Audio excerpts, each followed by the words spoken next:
Kolbu Podcast. Podcastnya Astiva Kolbu.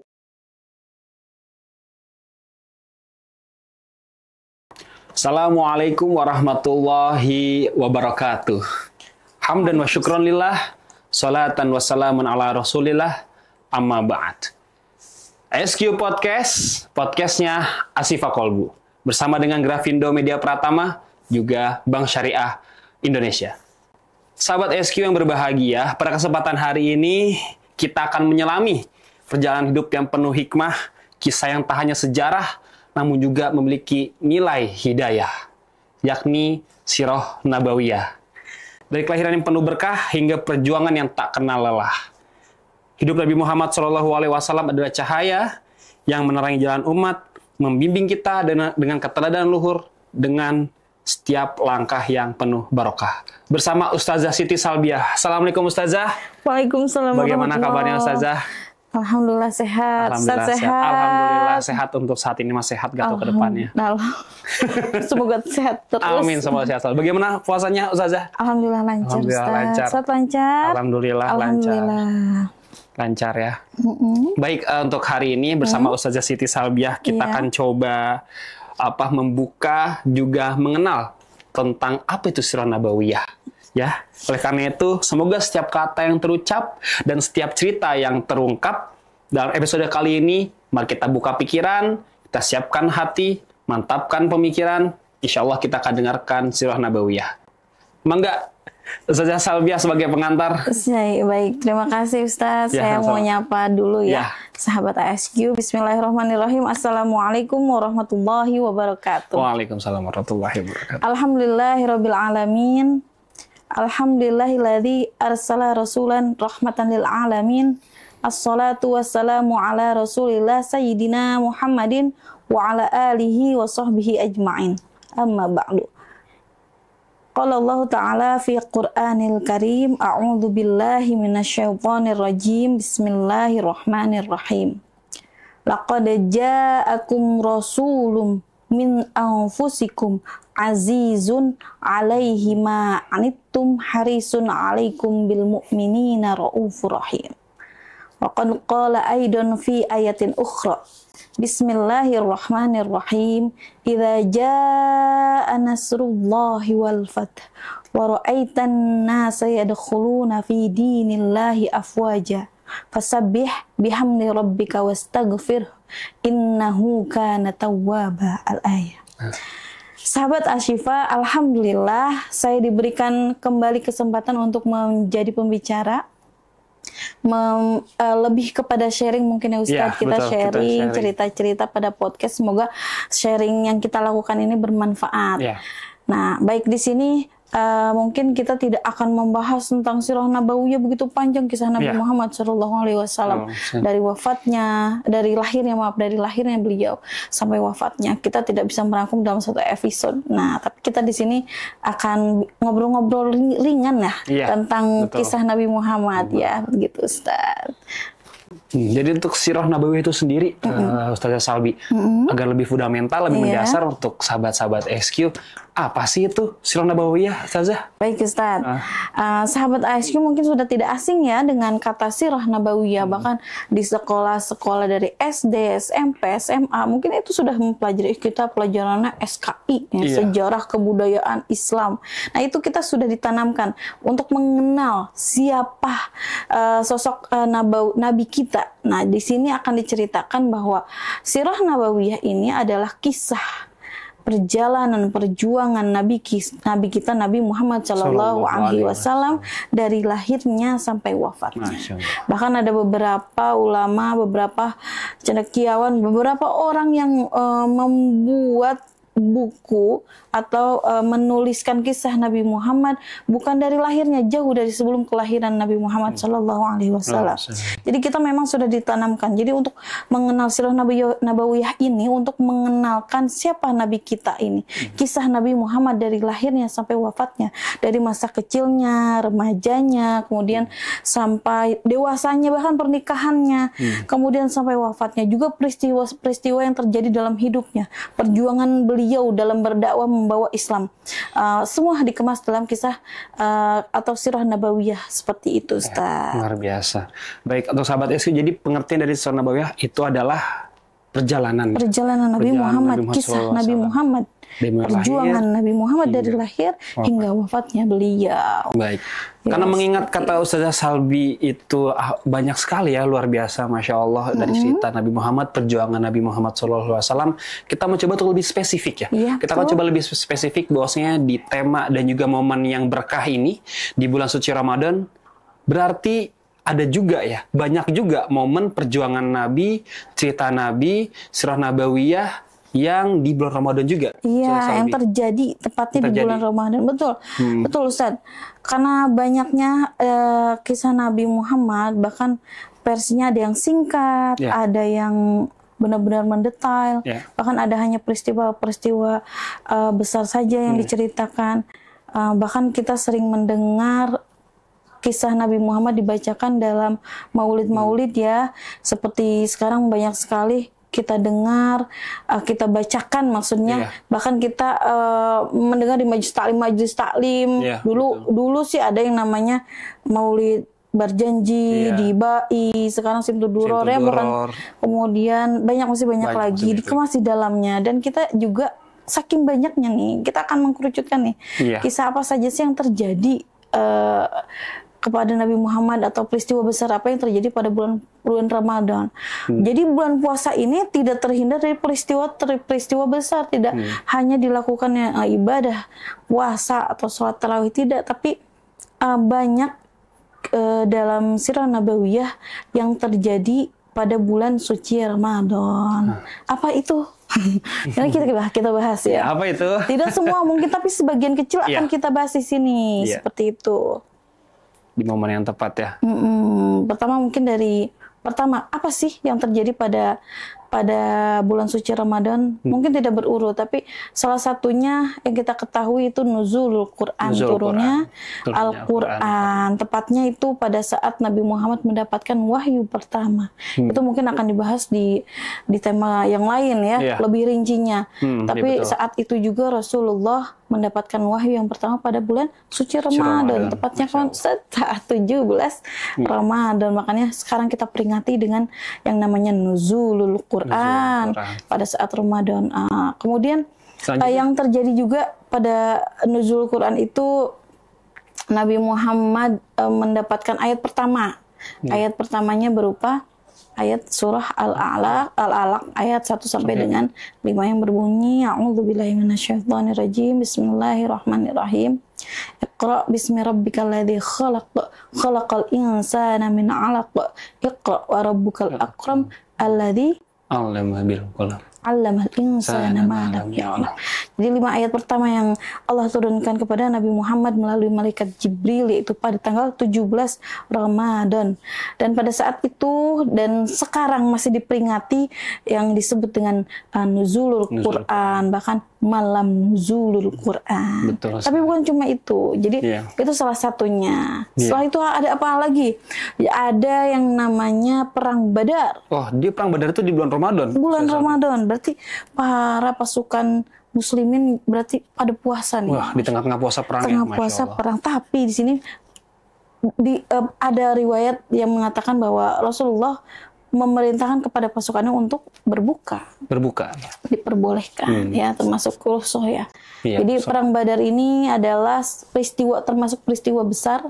Bahkan disebutnya Ghazwah Badar Al-Kubro, disebutnya perang Badar besar. Jadi kenapa disebut perang Badar ini perang besar atau peristiwa besar? Karena memang pada perang ini Ustadz terjadinya pertumpahan darah pasukan muslim memang sedikit, hanya ada di angka 313.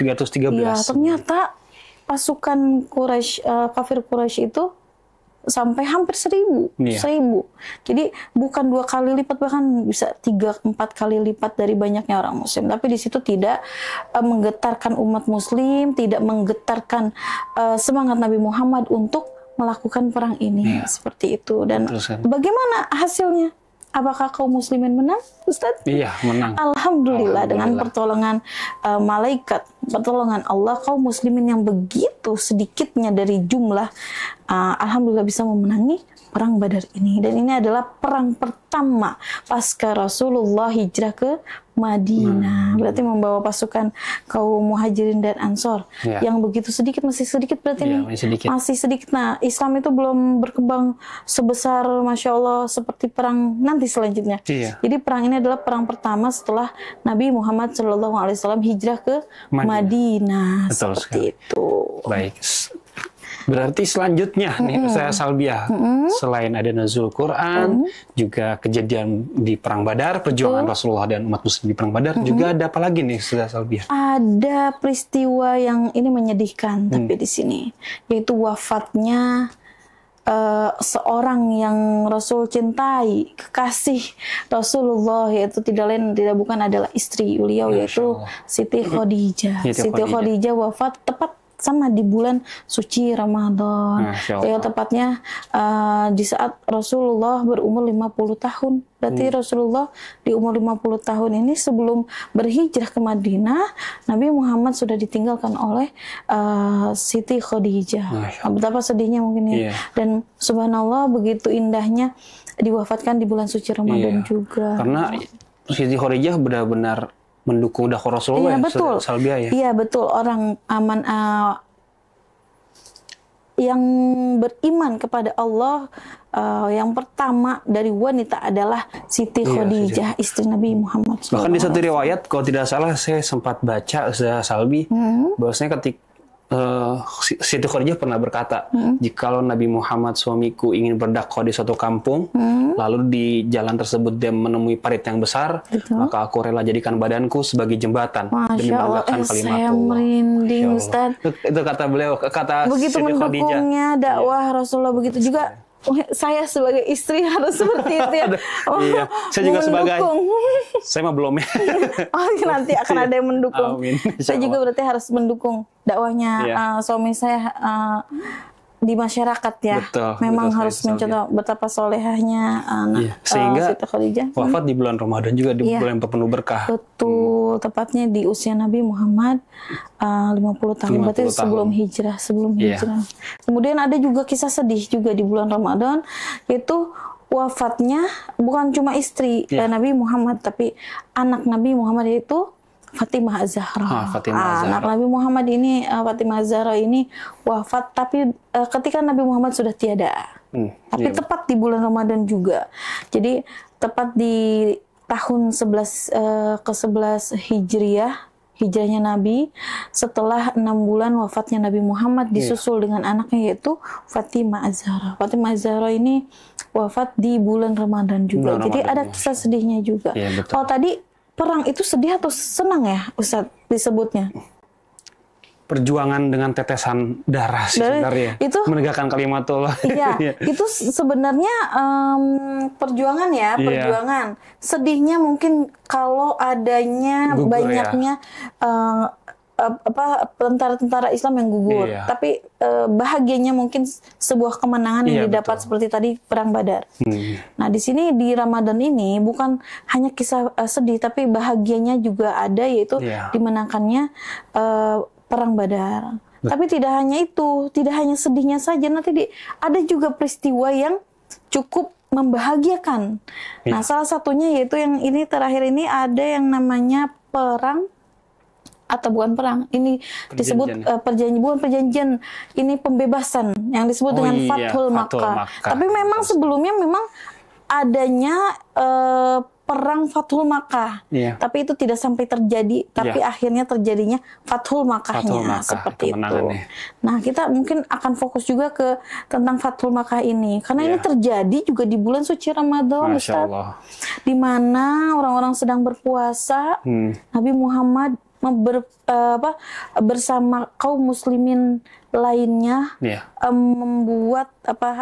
mempersiapkan untuk berperang. Ya, yang mana perang ini terjadi pada saat orang-orang muslim atau kaum muslimin berpuasa, tepatnya pada tanggal 20 Ramadan, seperti itu di tahun ke-8 Hijriah Nabi. Jadi setelah 8 tahun Nabi Muhammad bersama kaum muhajirin berhijrah ke Madinah, itu tepat di Perang Badar itu tahun kedua Hijriah, pernah perang. Tapi ini kembali ke Mekahnya ini baru pertama kali. Jadi setelah hijrah nih, meninggalkan Mekah menuju Madinah, dan ini kembali lagi ke Mekah tepat di Fathul Makkah ini. Jadi ini sebuah kembalinya kaum muslimin ke tempat kampung halamannya lah itu. Khususnya kaum muhajirin ya. Iya, khususnya ya kaum muhajirin ya, betul seperti itu. Tapi apa yang terjadi di sini? Wah, banyak yang terjadi di sini. Tentang Fathul Makkah ini, apa sih yang melatar belakangi terjadinya Fathul Makkah? Jadi sebelumnya memang kaum muslimin dan kaum kafir Quraisy itu melakukan yang namanya perjanjian Hudaybiyah. Hudaybiyah ya. Yang mana salah satu perjanjiannya ini, Ustaz, bahwa antara kaum muslimin dan kafir Quraisy itu tidak boleh adanya perang atau gencatan senjata selama 10 tahun lamanya. Tapi di tengah-tengah perjalanan belum 10 tahun adanya sebuah ingkar janji yang dilakukan, peringkaran janji yang dilakukan oleh kaum Quraisy yang membuat Nabi Muhammad kesal. Kenapa? Karena kaum Quraisy ini memerangi sebuah kabilah atau sekelompok orang yang pro kepada Nabi Muhammad, yang Islam, yang akan beribadah ke Mekah. Nah, di sini diperangilah, padahal sudah berjanji bahwa tidak ada peperangan selama 10 tahun ke depan, seperti itu. Akhirnya perjanjian Ubaidiyah itu ya. Akhirnya Nabi Muhammad mendengar hal itu, dilakukanlah inilah asal muasal kenapa terjadinya Fathul Makkah. Fathul Makkah Yang subhanallah ini termasuk perang besar juga, Ustaz. Selain perang Badar. Jadi dikumpulkannya banyaknya tentara Islam. Sudah tahu, Ustaz, berapa banyak? 10.000 kalau tidak salah ya. 10.000 sahabat ASQ. Yang mana itu mungkin terbanyak kali ya. Karena sebelum-sebelumnya tentara Islam mengikuti sebuah perang atau mengirimkan pasukan pada sebuah perang itu tidak sampai 10.000. Bahkan tadi perang Badar aja hanya 300. Kemudian disusul sebenarnya ada yang namanya perang-perang yang lain tidak sampai beribu-ribu, bahkan sampai 10.000 tidak. Ya, ini termasuk perang besar. Tapi dalam perang ini tidak meneteskan setetes darah. Kok bisa ya? Sudah bawa 10.000 pasukan ya? Kok bisa sih, Ustaz? Kita sepil. Kok bisa sih dengan membawa 10.000 pasukan tapi tidak ada satu orang pun kafir Quraisy yang wafat. Kemudian tidak ada satupun kafir Quraisy yang dipenggal bahkan atau dibunuh. Karena ini rahmatnya, kasih sayangnya Nabi kita Muhammad SAW. Awalnya kan kaum muhajirin, Ustaz. Awalnya sahabat ASQ, kaum muhajirin ini kesal karena dulu pernah dibantai ya, diusir lah, tidak tenang hidup di Makkah karena dakwahnya Nabi Muhammad.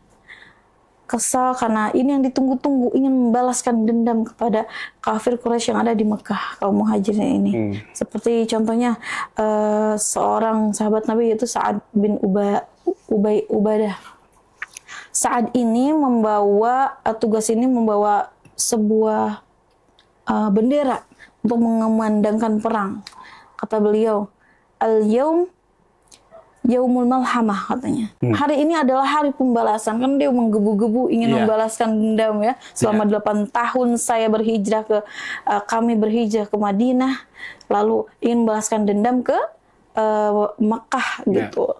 Tapi apa kata Nabi Muhammad? Nabi Muhammad mengganti slogannya. Al-yaum yaumul marhamah. Al-yaumil Hari marhamah. ini adalah hari kasih kasih sayang. Sehingga Nabi sudah mengkonsep ya, bahwa bukannya hari pembalasan, tapi hari kasih sayang, karena Nabi Muhammad berjanji untuk tidak akan membunuh atau memenggal satu orang pun yang ada di Mekah, seperti itu. Lalu nanti terjadilah yang disebut Fathul Mekah, pembebasan kota Mekah. Luar biasa ya, dari sekian banyak sirah di bulan Ramadan, ternyata untuk Fathul Mekah ini benar-benar kejadian yang memberikan banyak manfaat juga. Tadi marhamah, kasih sayang Rasul, betul sekali. Padahal kaum muhajirin sudah menggebu ingin sekali membalaskan dendamnya kepada kaum kafir Quraisy, seperti itu. Tapi datangnya Nabi Muhammad bukan tidak ada misi yang lain. Akhirnya ketika masuk ke Fathul Makkah, masuk ke Makkah, Nabi Muhammad menghancurkan berhala-berhala pastinya. Bahkan pajangan-pajangan, lukisan-lukisan yang ada itu dihancurkan. Ya, kata Nabi Muhammad. Bahkan sebenarnya orang-orang Makkah itu sudah ketakutan, Ustaz. Sudah takut karena jumlahnya sudah sedikit. Para pemimpinnya sudah banyak yang masuk Islam. Lalu dia melihat rombongan 10.000 pasukan muslim akan menyerang Mekah. Saking takutnya akhirnya ada yang namanya Abu Sufyan bernegosiasi. Ingin menyelamatkan bagaimana Mekah ini tidak hancur, tidak dihancurkan oleh Nabi dan pasukan yang 10.000 itu. Betul sekali. Datanglah Abu Sufyan kepada Nabi Muhammad dan untuk bernegosiasi. Tapi bukannya bernegosiasi, malah Abu Sufyan sendiri itu memproklamirkan bahwa beliau bersyahadat masuk ke Islam. Masuknya Abu Sufyan ini masih khawatir bagaimana dengan saudara-saudaranya nanti yang di Mekah. Sedangkan saya yang memimpin kafir Quraisy sudah masuk Islam. Nah, disitulah orang-orang yang berada di Mekah ketakutan. Akhirnya Nabi Muhammad mengatakan, siapapun yang berada di rumah siapapun yang masuk ke rumah Abu Sufyan aman, kata Rasul. Siapapun yang masuk ke masjid aman, dan siapapun yang terakhir nih, kata Abu Sufyan, tapi rumah saya kecil Rasulullah.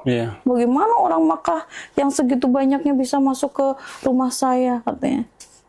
Baik, yang masuk ke masjid aman. Lalu bagaimana?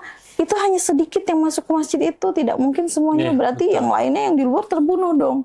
Lalu akhirnya Nabi Muhammad mengatakan, semua orang yang masuk ke rumahnya yang tidak ada di jalan-jalan di Makkah, maka aman. Akhirnya dari situlah Makkah ditaklukkan oleh umat Islam, dan seluruh yang ada di Makkah besar-besaran memeluk agama Islam. Nah, itulah kemenangan terakhir Nabi Muhammad, mungkin sebelum wafatnya Nabi Muhammad SAW, karena saat itu Nabi Muhammad sudah berada di usia 60 tahun.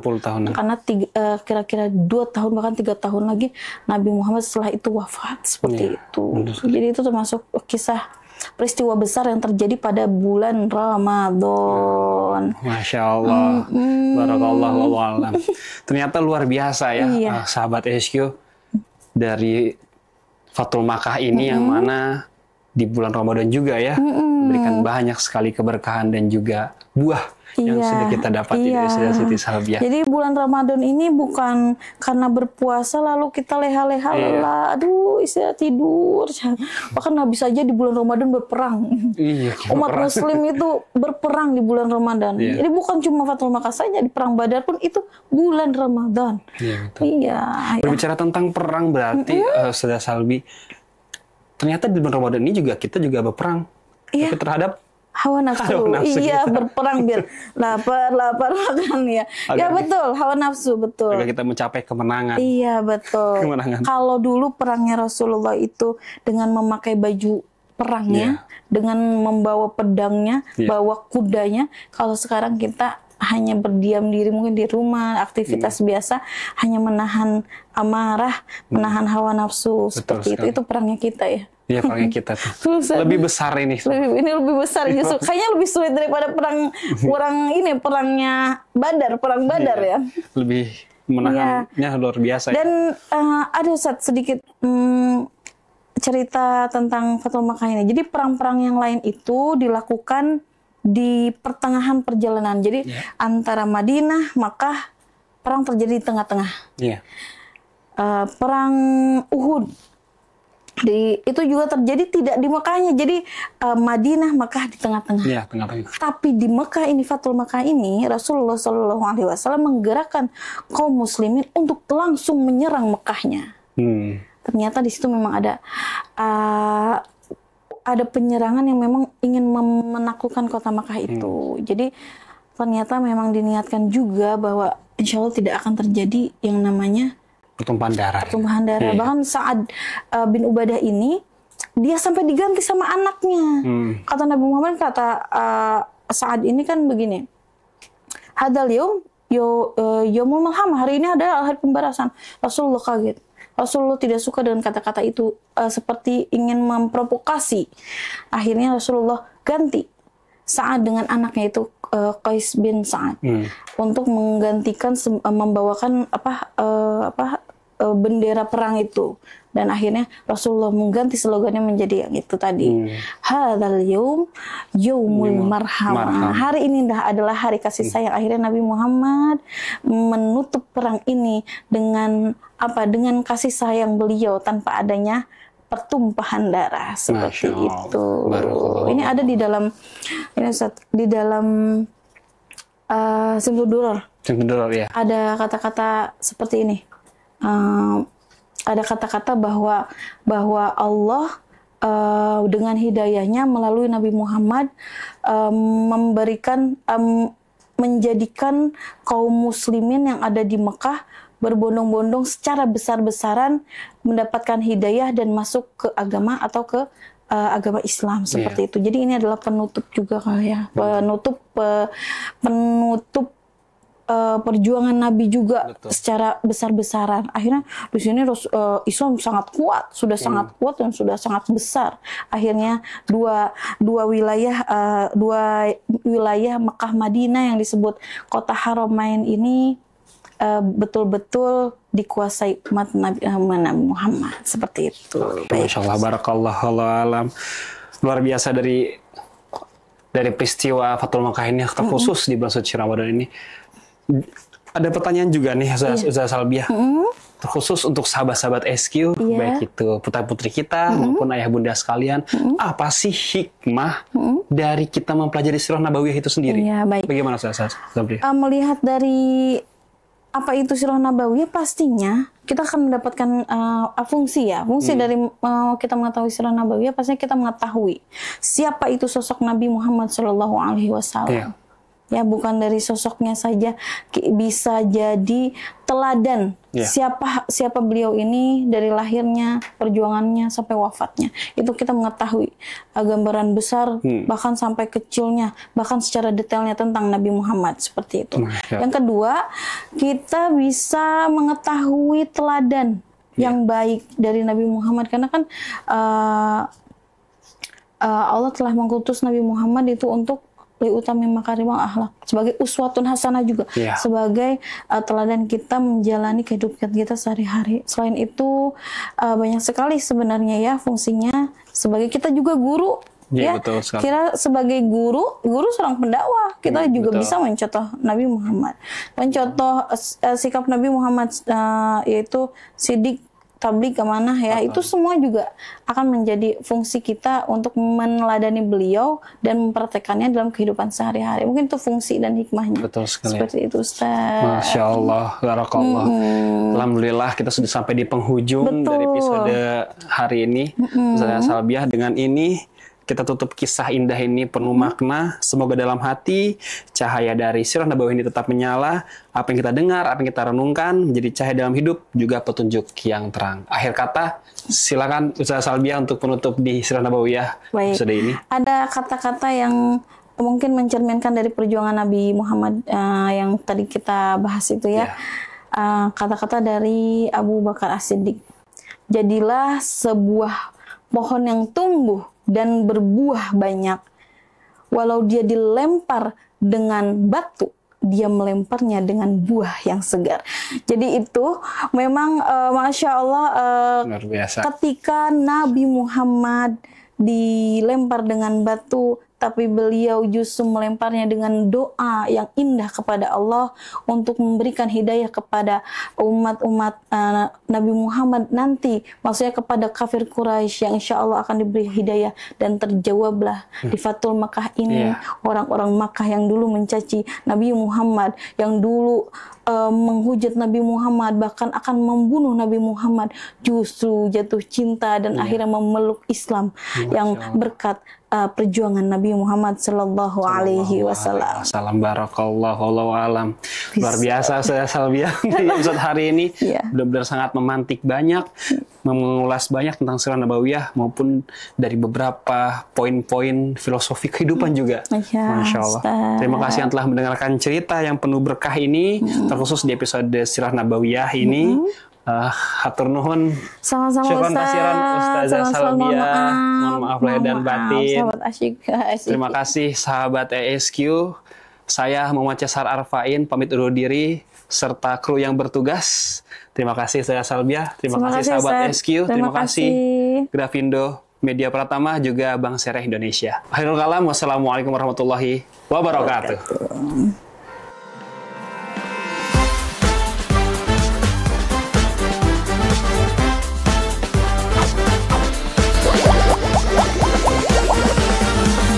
ASQ Podcast. Podcastnya Asli Pekolbu.